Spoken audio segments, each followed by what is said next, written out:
क्योंकि दोस्त एक दिन आपका अंत होगा और आप सोच लेना, जिस शोहरत, जिस बेईमानी, जिस घमंड, जिस धर्म, जिस जात, जिस पैसा, जिस घमंड, जिस जलन, जिस प्रेम, जिस प्रीति, जिस द्वेष के चक्कर में आप थे, वो सब खत्म हो जाए।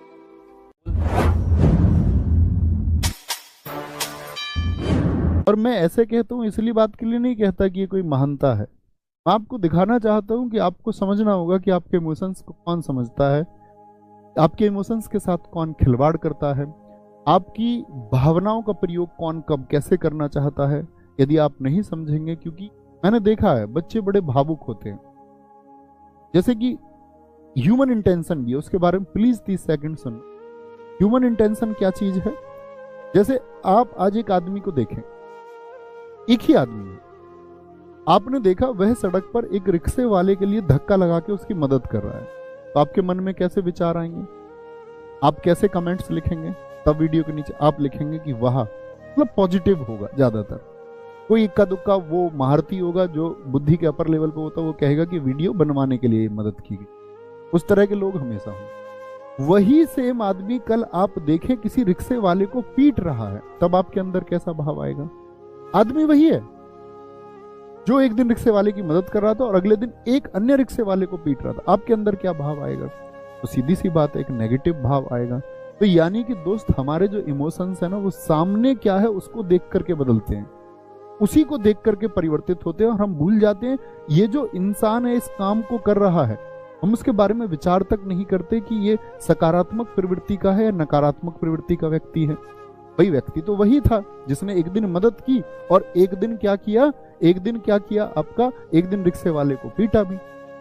तो यानी कि अब आप सोचोगे यार ये दो तरह का ऐसा क्यों, मानसिक संतुलन क्या इसका बिगड़ा हुआ है? तो हम घटना के पीछे के सत्य को कभी नहीं जानना चाहते, हम तो सिर्फ ये देखते हैं कि प्रत्यक्ष रूप से हमारे सामने क्या है और हम अपनी एक राय बना लेते हैं। मैंने आपसे पहले भी कहा था, जो पुराने छात्र होंगे, मैंने आप लोगों से पहले भी कहा कि मुझे इस संसार में डर, भय, मृत्यु आदि किसी भी चीज का मेरे अंदर कोई भय नहीं है। कौन मेरे बारे में गलत सोचेगा, सही सोचेगा, उसका कोई भय मुझे नहीं है। मुझे किसी प्रकार के रिश्ते बहुत ज्यादा नहीं बनाने हैं कि मैं बहुत सारे रिश्ते बनाऊं कि मेरे संबंध खराब हो जाएंगे। कुछ एजुकेशन के बारे में कि लोग कुछ गलत तरीके से क्या प्रयोग करें उसके बारे में कहने से मुझे कोई गुरेज नहीं है, क्योंकि मैं ये जानता हूं कि मैं उस तरह के कृत्यों में शामिल नहीं हूं।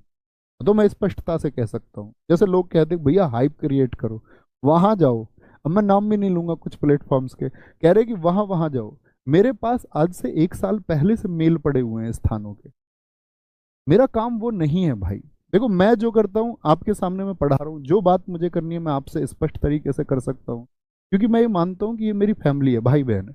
मैं अपने घर की चीजें आप सब लोगों के सामने पुट कर देता हूँ, जो कुछ है मम्मी पापा घर भाई बहन वो मैं सब दिखा देता हूँ। ऐसा कुछ छुपा हुआ नहीं है, सब कुछ स्पष्ट है। कुछ भी है प्लस होता है, मैं कुछ लूंगा या कुछ आपका खरीदूंगा भी, कुछ बेचूंगा, तो वो मैं सोचता हूँ कि आप लोगों को पता होना चाहिए। उतनी चीजें मैं भर कर देता हूँ, मेरे लिए वो काफी है। क्योंकि दोस्त एक दिन आपका अंत होगा और आप सोच लेना, जिस शोहरत, जिस बेईमानी, जिस घमंड, जिस धर्म, जिस जात, जिस पैसा, जिस घमंड, जिस जलन, जिस प्रेम, जिस प्रीति, जिस द्वेष के चक्कर में आप थे, वो सब खत्म हो जाए।